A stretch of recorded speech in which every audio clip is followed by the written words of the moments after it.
সাপ চিনতে না পেরে জ্যান্ত সাপ নিয়ে হাসপাতালে পৌঁছলেন সাপে কাটা রোগী। হুলস্থুল কাণ্ড ঘটল ধূপগুড়ি মহকুমা হাসপাতালে। ঘটনাটি ঘটেছে সোমবার দুপুর নাগাদ। ধূপগুড়ি ব্লকের অন্তর্গত কাঁথাপাড়া এলাকার পরীক্ষিত রায় নামে এক যুবককে পাটের গোডাউনে কাজ করার সময় সাপে কামড় দেয়। আতঙ্কে চিৎকার জুড়ে দেন ওই যুবক। ছুটে আসে আশেপাশের শ্রমিকরা। তড়িঘড়ি তাকে ক্ষত স্থানের দিকে কিছুটা উপরে বাঁধন দেওয়া হয়। এরপর কিসে কামড়েছে তা জানতে খোঁজাখুঁজি শুরু হয় পাটের গোডাউনে। সমস্ত পাটের গোডাউনে পাট সরানোর পর দেখতে পান একটি ছোট সাপ পাটের নিচে রয়েছে। তখন তারা বুঝতে পারেন যে সাপে কামড়েছে ওই যুবককে। সাহস করে শ্রমিকরা সেটিকে একটি ব্যাগের মধ্যে আটক করে। সাপ চিনতে না পেরে লাঠির সাহায্যে সেটিকে ধরে নিয়ে যায় ধূপগুড়ি মহকুমা হাসপাতালে। এদিকে রোগীকে সাপসহ দেখে রীতিমতো আতঙ্ক ছড়িয়ে পড়ে চিকিৎসক থেকে স্বাস্থ্যকর্মীদের মধ্যে। হুলস্থুল পড়ে যায় হাসপাতালে। চিকিৎসা করাতে আসা অন্যান্য রোগীরা ভয়ে পালিয়ে যান দূরে। ভয়ে সাপের ব্যাগ খুলে দেখতে সাহস পান নিয়ে চিকিৎসক। এরপরেই রোগীকে ধূপগুড়ি হাসপাতালে ভর্তি করা হয়। ডাকা হয় সর্প বিশারদকে সাপ সম্পর্কে জানার জন্য। এদিকে হাসপাতালে সাপ নিয়ে রোগী আসার খবর ছড়িয়ে পড়তেই অন্যান্য ওয়ার্ডের রোগীর আত্মীয়রাও ভিড় জমান তাকে দেখতে। ডাকা হয় সাপ বিশেষজ্ঞকে। খবর পেয়ে হাসপাতালে আসেন সর্প বিশারদ। তিনি এসে সাপটি পরীক্ষা করে জানান এটি আসলে নির্বিষ সাপ, ভয়ের কিচ্ছু নেই। সর্প বিশারদ মিন্টু চৌধুরী বলেন সাপটি ছোট এবং অন্যান্য সাপের তুলনায় রংটি একটু আলাদা হওয়াতেই চিনতে পারেননি। সর্প বিশারদ জানান একটি ঢোড়া সাপের বাচ্চা। সাপটির শরীরে দুপাশে লালচে লালচে ভাব থাকায় লোকে চিনতে পারেননি। অনেক সময় ছোট বাচ্চা সাপের শরীরে এই ধরনের রং হয়ে থাকে। পরীক্ষিত রায় জানান গোডাউনে কাজ করার সময় সাপে কামড় দেয় তার হাতে। সবটাকে চিনতে না পেরে সেটিকে ধরে হাসপাতালে নিয়ে এসেছিলাম। চিকিৎসকরাও চিনতে পারেনি, তাই আমাকে ভর্তি করা হয়। পরে সর্প বিশারদ এসে জানান এটি নির্বিষ সাপ। তারপরে আতঙ্ক মুক্ত হই। উপেন দত্ত আত্মীয় বলেন গোডাউনে কাজ করার সময় হাতের মধ্যে কামড় দেয়, কিন্তু কি কামড়েছে প্রথমে বোঝা যায়নি। ভালো করে তল্লাশি করার পর দেখা যায় পাটের তলায় একটি সাপ লুকিয়ে রয়েছে। সব থেকে কেউ চিনতে পারেনি। এরপর সেটাকে ধরে নিয়ে আসা হয় হাসপাতালে। দারুণ আতঙ্ক ছড়িয়েছে মানুষের মধ্যে। হাসপাতাল কর্তব্যরত চিকিৎসক সাধন সরকার বলেন বর্তমানে হাসপাতালে সাপে কাটা রোগী 4 জন ভর্তি রয়েছে। একজন তো সাপ নিয়ে হাজির হয়েছেন সাপ চিনতে না পেরে। সকলেই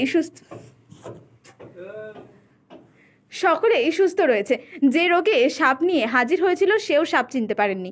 আমরা আগে এমন সাপ দেখিনি। পরে সর্প বিশারদ এসে সাপ দেখে জানালো যে নির্বিষ সাপ ছিল।